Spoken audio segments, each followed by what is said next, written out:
نبی علیہ الصلاۃ والسلام نے ارشاد فرمایا کہ ہاتھ دھو کر کھانا کھائیں، یہ سنت ہے۔ کہنے میں اور بولنے میں بہت چھوٹی سنت ہے۔ میں نے کہہ دیا ہاتھ دھو کر کھانا کھائیں سنت ہے، آپ نے سن لیا، کبھی ہاتھ دھوئے کبھی نہ دھوئے۔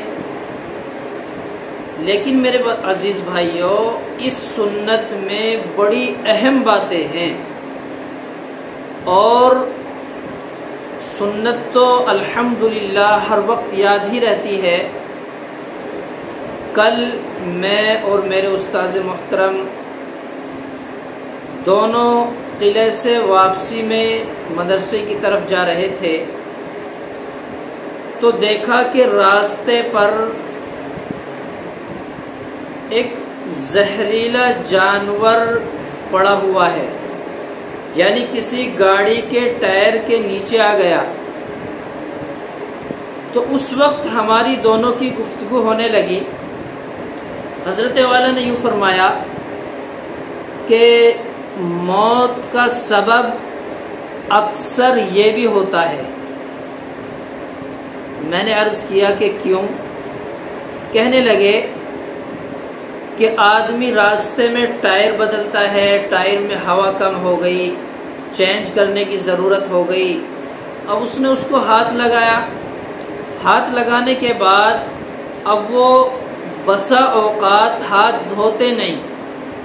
کھانا آیا، کھانا آنے کے بعد وہ اسی طرح کھانا شروع کر دیتے ہیں، اور یہ اس کی موت کا سبب بنتا ہے۔ پھر میرے ایک واقعہ یاد آیا، کئی سال پہلے میں نے اخبار میں پڑھا تھا کہ کسی ٹرک ڈرائیور کی موت ہو گئی۔ سبب کیا بنا؟ کسی ہوٹل پر اس نے کھانا کھایا اور اس کی موت ہوئی۔ اب لوگوں نے وہاں بھیڑ جمع کر دی، اور اس کی موت کے سبب کیا کارن بنے، کس وجہ سے موت ہوئی، اس کی کوشش کی جاننے کی۔ اب وہاں دیکھا کہ جس کھانے کو اس آدمی نے کھایا اور اس کی موت ہو گئی، وہی کھانا دیگر حضرات نے بھی کھایا، کسی کی موت نہیں ہوئی۔ ڈاکٹروں نے چیک کیا کھانا، لیکن اس کے اندر کوئی زہر کا اثر نہیں۔ وہ آدمی اس کھانے کی وجہ سے مر گیا، تو آخر مرا کیوں؟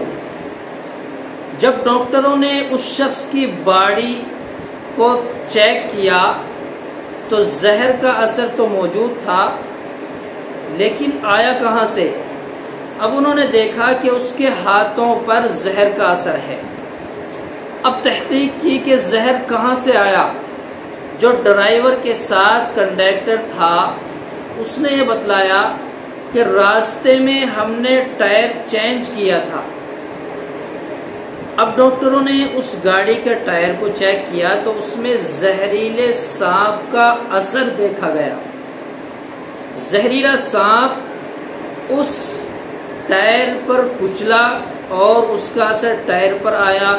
اس اثر کی وجہ سے اس نے چینج کیا، ہاتھوں پر اثر آیا، اس نے ہاتھ نہ دھوئے کھانا شروع کر دیا۔ اب جیسے ہی کھانا کھاتا رہا، اس کے ہاتھوں کا زہر کھانے کے ذریعے پیٹ کے اندر پہنچتا چلا گیا، اس کی سبب موت ہو گئی۔ تو اللہ اکبر، میرے نبی نے یہ سنت بتلائی کہ ہاتھ دھو کر کھانا کھاؤ۔ اگرچہ ہم ابھی مسجد سے آئے ہیں، نماز پڑھ کے آئے ہیں، وضو بنا کے آئے ہیں، لیکن کھانے کا وقت ہو گیا۔ ہم یہ سوچیں کہ ابھی تو وضو بنایا تھا، ابھی نماز پڑھی تھی، ہاتھ دھونے کی تو ضرورت نہیں، گندے تو ہے نہیں ہاتھ۔ تو میرے بھائیوں، اس خیال کو چھوڑ دو۔ آپ کو میرے نبی نے یوں فرمایا ہے کہ ہاتھ دھو کر کھانا کھاؤ، تو ہاتھ دھونے ہیں، سنت ہے کھانے کے لیے ہاتھ دھونا۔ ایسے بھی تو ہو سکتا ہے ہم روم کے اندر داخل ہوئے، ہم نے دروازہ کھولا، اس دروازے پہ زہر کا اثر ہو سکتا ہے، کوئی زہریلا جانور ادھر سے گزر کے گیا ہو، اپنے ہاتھ لگا دیا ہو، ایسا ہو سکتا ہے۔ مسجد کا دروازہ کھولا، وہاں کوئی زہر کا اثر ہو، تو ہمیں چاہے اسی وقت ہاتھ دھوئے، نماز پڑھی، غسل کر کے آئے ہیں، پاک صاف ہیں، لیکن کھانا آپ اب کھانا چاہتے ہیں تو ابھی ہمیں ہاتھ دھونے ہیں۔ اس بات کا ہر حال میں خیال رکھیں، ورنہ کبھی بھی کسی بھی بیماری کے شکار ہو سکتے ہیں۔ اگر ہم اس چیز کا اہتمام کریں گے، کھانے سے پہلے ہاتھ دھو کر کھانا کھائیں گے، تو انشاءاللہ کسی بھی طرح کی بیماری نہیں ہوگی۔ آج ہم طرح طرح کی بیماریوں کے شکار ہو چکے ہیں، خاص کر ایک وجہ یہ بھی ہے کہ ہم ہاتھ نہیں دھوتے۔ تو اس لیے ہاتھ دھو کر کھانا کھائیں، یہ سنت ہے۔ کھانا کھانے کی سنتیں، ہاتھ دھونے کی سنتیں وہ علیحدہ کسی موقع پر انشاءاللہ آپ کے سامنے آئیں گی۔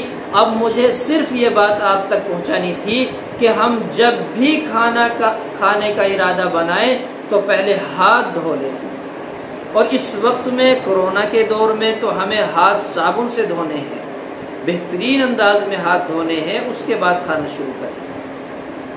اس بات کا ہمیں خیال رکھنا